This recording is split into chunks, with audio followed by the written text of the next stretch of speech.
السلام علیکم ناظرین، آپ دیکھ رہے ہیں آج کی کہانی۔ ناظرین، کیا واقعی رزق صرف ہماری محنت کا نتیجہ ہوتا ہے یا پھر اللہ وہ راستے بھی بناتا ہے جن کا ہمیں اندازہ تک نہیں ہوتا؟ آج کی کہانی ایک ایسے نوجوان کی ہے جو اپنی طاقت اور عقل پر بھروسہ کرتا تھا، مگر ایک سفر نے اسے سکھا دیا کہ دینے والا صرف اللہ ہے اور صدقہ اور دعا کبھی رائے گاہ نہیں جاتے۔ آئیے سنتے ہیں آج کی سبق آموز کہانی، صرف آج کی کہانی پر۔ اندلس کے شہر سے کچھ فاصلے پر ایک پرسکون بستی میں صالح نامی تاجر رہتا تھا۔ صالح کی شہرت صرف اس کے کاروبار تک محدود نہیں تھی، بلکہ اس کی نیک نامی اور ایمانداری بھی پورے علاقے میں زبان زدام تھی۔ اس کا کاروبار حکمت اور علاج سے جڑا ہوا تھا، جہاں وہ دور دراز علاقوں سے دوائیں اور جڑی بوٹیاں لا کر شہر کے لوگوں کو فروخت کرتا تھا۔ لوگ اسے صرف تاجر نہیں بلکہ مسیحا سمجھتے تھے، کیونکہ اس کے ہاتھوں میں اللہ نے خاص شفا رکھی تھی۔ صالح کا گھر چھوٹا مگر محبت اور سکون سے بھرا ہوا تھا۔ اس کے ساتھ اس کی بیوی اور ایک بیٹا ناصر رہتے تھے۔ ناصر ابھی جوانی کی دہلیز پر تھا اور والد کے ساتھ ہی دکان پر کام کرتا تھا۔ وہ باپ کے نقش قدم پر چلتے ہوئے نہ صرف کاروبار سیکھ رہا تھا، بلکہ باپ کی سچائی، محنت اور خدمت خلق کے اوصاف بھی اپنے اندر سمو رہا تھا۔ باپ بیٹے کی یہ جوڑی ہر سال ایک بار پہاڑوں اور قریبی شہروں کا سفر کرتی، جہاں سے وہ نایاب جڑی بوٹیاں اور دوائیں لاتے۔ صالح کی دکان عام دکانوں سے مختلف تھی۔ وہاں صرف دوائیں نہیں ملتی تھیں، بلکہ مریضوں کے لیے حوصلہ افزائی اور دعائیں بھی دستیاب ہوتی۔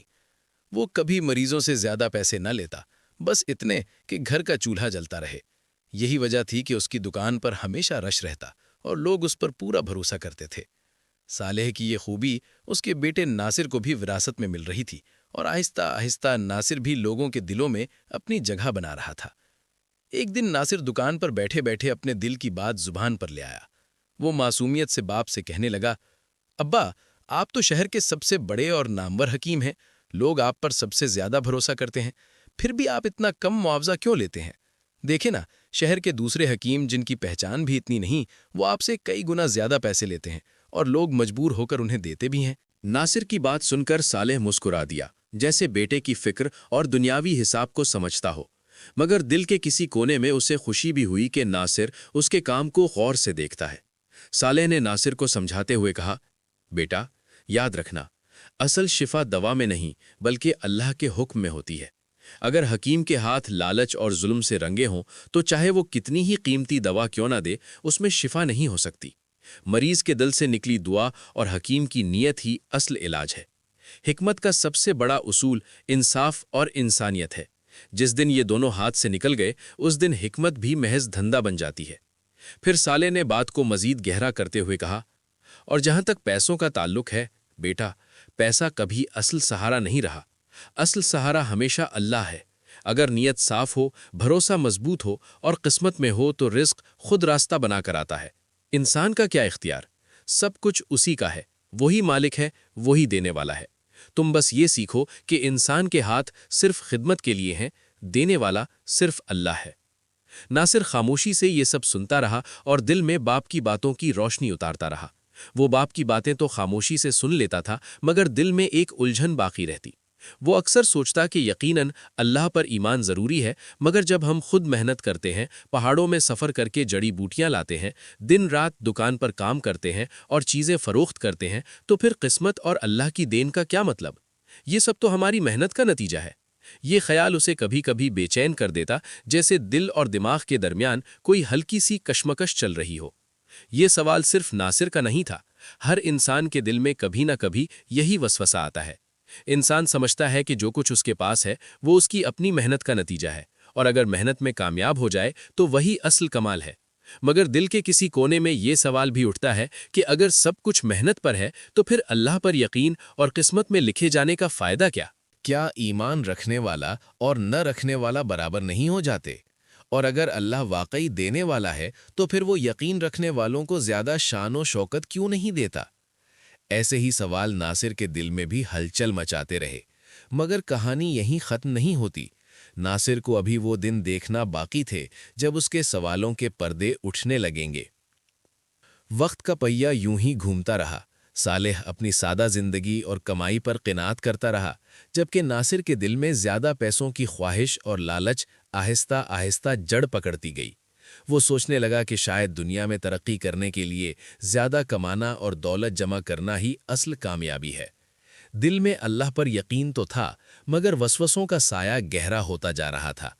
دن مہینوں میں اور مہینے سالوں میں بدل گئے۔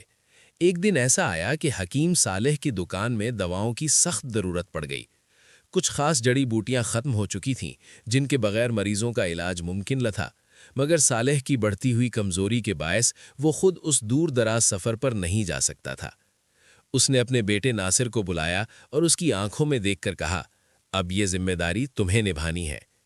ناصر نے باپ کے اعتماد کو محسوس کیا، مگر دل ہی دل میں خوف زدہ بھی تھا، کیونکہ یہ سفر آسان نہیں تھا۔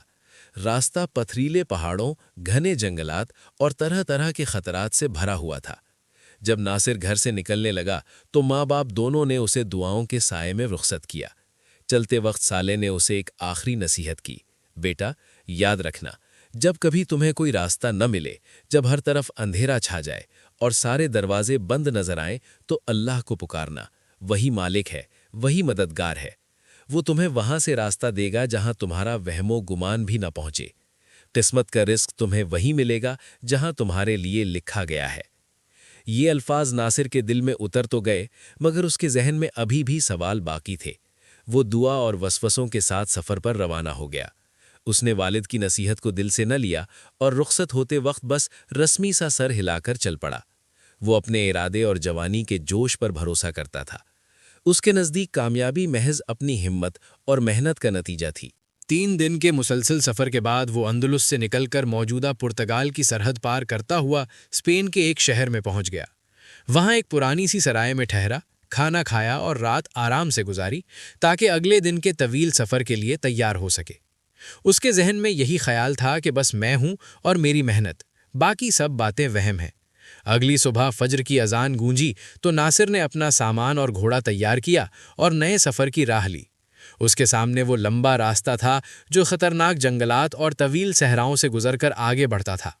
وہ راستہ اسے مطلوبہ شہر کی طرف لے جا رہا تھا۔ سورج کی روشنی بڑھتی گئی اور سفر کی سختی بھی بڑھتی چلی گئی۔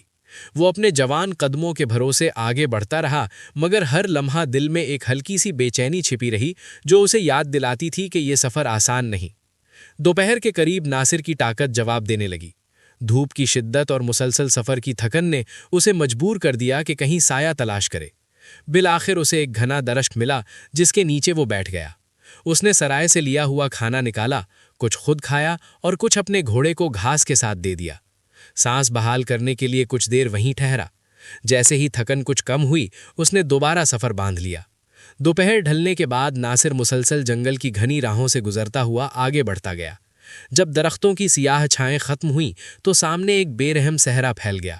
وہ گھوڑے پر سوار ہوا اور لمبی راہوں پر نکل پڑا، مگر جتنا آگے جاتا شہر کا کوئی نشان دکھائی نہ دیتا۔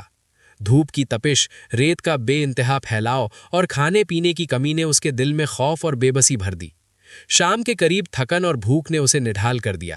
کھانے کا ذخیرہ ختم ہو چکا تھا اور گھوڑے کے لیے بھی خوراک باقی نہ رہی۔ جیسے جیسے اندھیرا گہرا ہوتا گیا، ناصر کے دل میں دہشت بڑھنے لگی۔ اسے محسوس ہونے لگا جیسے موت خود اسے پکار رہی ہو۔ دل میں وسوسہ آیا کہ شاید یہ سفر اس کی زندگی کا آخری سفر ہے۔ اس ویران صحرا میں اسے زندگی کے بجائے موت زیادہ قریب محسوس ہونے لگی۔ وہ کافی دیر تک گھوڑے کو تھپتھپیاں دے کر آگے بڑھانے کی کوشش کرتا رہا، مگر تھکا ہارا جانور بھی ہمت ہار گیا۔ ناصر نے گھوڑے کو ایک خشک درخت کے تنے کے قریب باندھ دیا اور خود ریت پر لیٹ گیا۔ اس کی آنکھوں کے سامنے اندھیرے کا سایہ چھا چکا تھا۔ دل میں خیال آیا کہ اب یہی صحرا اس کا انجام ہوگا۔ اس کا جسم مزید تکلیف برداشت نہیں کر سکتا تھا۔ گھوڑا بھی دم توڑ دے گا اور پھر یہ وحشی صحرائی جانور دونوں کے جسم نوچ کھائیں گے۔ یا میرا کون مددگار ہے، کون ہے جو مجھے بچائے گا؟ خوف اور تھکن نے ناصر کو گھیر لیا۔ اسی حالت میں اسے باپ کی نصیحت یاد آ گئی۔ دل ہی دل میں بولا، ابا نے کہا تھا کہ جب سب راستے بند ہو جائیں تو اللہ کو پکارنا، وہی مالک ہے، وہی مددگار ہے۔ یہ سوچ کر ناصر کے دل میں ہلکی سی ہمت جاگی۔ اس نے فیصلہ کیا کہ وہ اللہ کے حضور جھکے گا۔ وہ گھوڑے کے پاس گیا اور پانی کا چھوٹا سا مٹکا اٹھایا۔ اس میں اتنا ہی پانی بچا تھا کہ یا تو وہ پی سکتا تھا یا وضو کر سکتا تھا۔ یہ ایک نئی آزمائش تھی۔ اگر پانی پی لیتا تو کچھ دیر زندگی باقی رہتی، اور اگر وضو کرتا تو پانی ختم ہو جاتا اور پیاس سے موت یقینی لگتی۔ ایک لمحے کے لیے اس کے دل میں خوف بڑھ گیا، پھر اس نے سوچا کہ اگر اللہ نے اس کی قسمت میں زندگی رکھی ہے تو وہ کوئی وسیلہ بھیجے گا۔ نماز چھوڑ کر نہیں، اس نے طے کیا کہ یہ پانی وضو پر خرچ کرے گا اور باقی رزق کا فیصلہ اللہ پر چھوڑ دے گا۔ یاد رہے کہ ایسی حالت میں شریعت نے تیمم کی اجازت دی ہے، مگر ناصر نے اپنے یقین کے مطابق وضو کیا۔ اس نے مغرب کی نماز ادا کی اور 2 رکعت نفل بھی پڑھے۔ سجدے میں گر کر دل کی گہرائی سے دعا مانگی۔ آنکھوں سے آنسو بہنے لگے۔ وہ روتے ہوئے بولا، اے اللہ، تو ہی میرا سہارا ہے، تو ہی میرا رازق ہے۔ اگر آج رات میرے نصیب میں کھانا لکھا ہے تو مجھے عطا فرما۔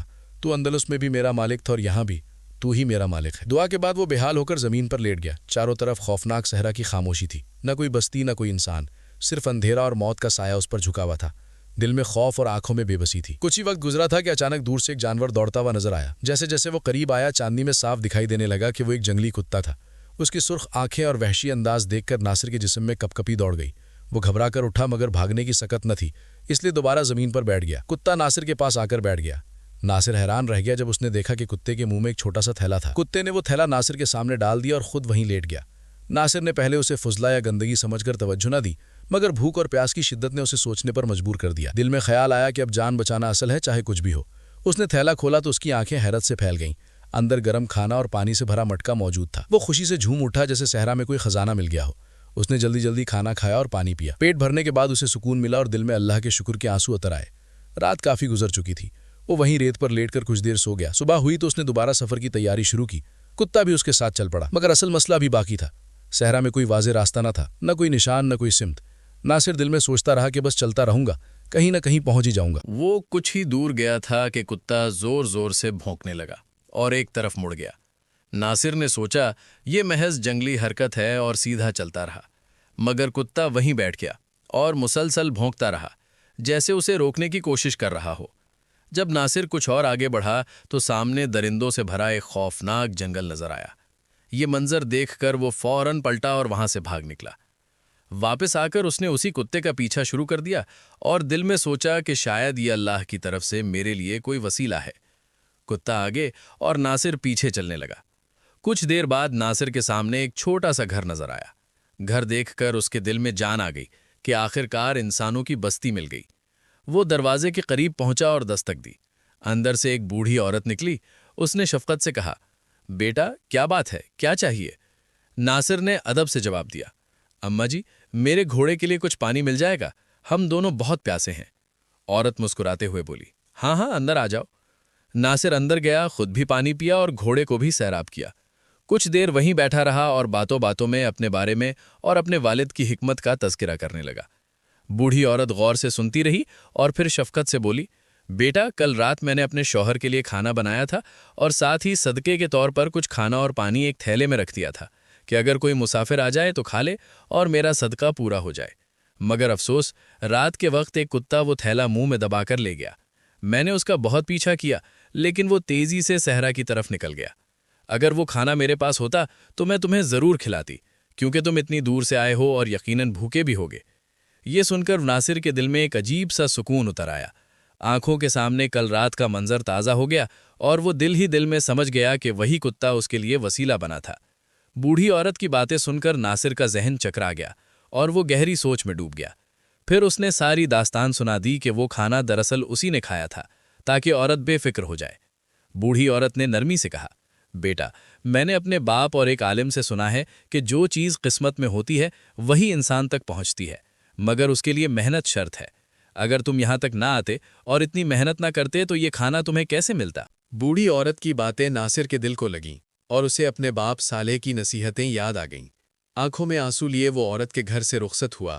دل میں ہزاروں سوال تھے، مگر وہ سوچتا رہا کہ اللہ نے اسے واضح نشانی دکھا دی ہے کہ رزق دینے والا صرف اللہ ہے، چاہے انسان پتھروں کے بیچ ہی کیوں نہ ہو۔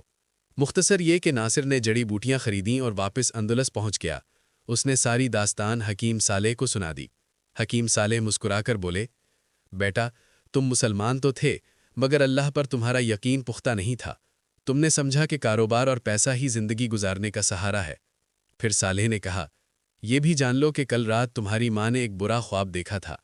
وہ گھبرا کر اٹھ بیٹھی، نماز پڑھی اور کچھ کھانا صدقے کے طور پر الگ رکھ دیا تاکہ صبح کسی ضرورت مند کو دے دے اور اللہ تمہیں سختیوں سے محفوظ رکھے۔ وہی صدقہ تم تک پہنچا۔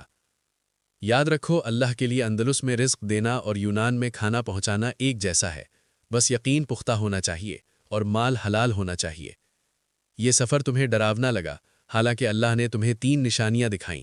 اگر غور کرو تو پہلی یہ کہ جو رزق تمہارے نصیب میں ہے وہ تمہیں ضرور ملے گا، چاہے جیب خالی ہو یا تم جنگل اور صحرا میں اکیلے ہو۔ دوسری یہ کہ اگر صدقہ اخلاص سے کیا جائے تو اللہ اسے وہاں پہنچاتا ہے جہاں اس کی ضرورت ہوتی ہے۔ تیسری یہ کہ اللہ سے مانگنے سے بند راستے کھل جاتے ہیں۔ تمہارے لیے اس نے ایک کتے کو وسیلہ بنا دیا، کیونکہ انسان کا علم محدود ہے مگر اللہ کا علم ہر چیز پر حاوی ہے۔ پھر صالح نے نصیحت کی، یاد رکھنا بیٹا، پیسہ، شہرت اور محنت تبھی فائدہ دیتی ہیں جب ان میں اللہ کی رضا شامل ہو، ورنہ اس شہر میں بہت سے قابل لوگ ہیں جو کھانے کو ترس رہے ہیں۔ ایک بات دل میں بٹھا لو، کبھی اللہ کے بندوں کے ساتھ سختی نہ کرنا، ہو سکے تو اپنا منافع کم کر لینا مگر کسی پر ظلم نہ کرنا، تبھی تم ہمیشہ کامیاب رہو گے۔ پیسہ کم ہوگا مگر دل مطمئن اور خوش رہے گا، اور صدقہ کبھی نہ چھوڑنا۔ جس طرح ایک صدقے کی وجہ سے تمہیں زندگی ملی، اسی طرح تمہارے صدقے سے کسی اور کی زندگی بھی بچ سکتی ہے۔ تو دوستو، ہمیں ہمیشہ اللہ پر کامل بھروسہ رکھنا چاہیے۔ جو کامیابی اور مقام ہمیں ملا ہے وہ صرف ہماری محنت کا نتیجہ نہیں بلکہ دعاؤں، صدقات، والدین اور غریبوں کی دعاؤں کا اثر ہوتا ہے۔ اللہ وہ راستے بناتا ہے جو ہماری نظر میں بھی نہیں ہوتے، اس لیے دعا اور صدقہ کبھی نہ چھوڑیں تاکہ اللہ کی رحمت ہم پر نازل ہو۔ ناظرین، اس کہانی سے ہمیں یہی سبق ملتا ہے کہ رزق صرف محنت سے نہیں بلکہ دعا، صدقہ، والدین کی نیت اور اللہ پر کامل یقین سے ملتا ہے۔ اللہ وہ راستے بناتا ہے جو ہمیں نظر بھی نہیں آتے، اور کبھی کبھی ایک معمولی سا وسیلہ زندگی بچانے کا سبب بن جاتا ہے۔ اگر آپ کو یہ کہانی پسند آئی ہو تو ویڈیو کو لائک کریں، اپنوں کے ساتھ شیئر کریں اور کمنٹس میں ضرور بتائیں کہ اس کہانی نے آپ کو کیا سکھایا۔ مزید ایسی سبق آموز اور دل کو چھو لینے والی کہانیوں کے لیے آج کی کہانی چینل کو سبسکرائب کریں۔ اللہ ہم سب کو عمل کی توفیق دے، آمین۔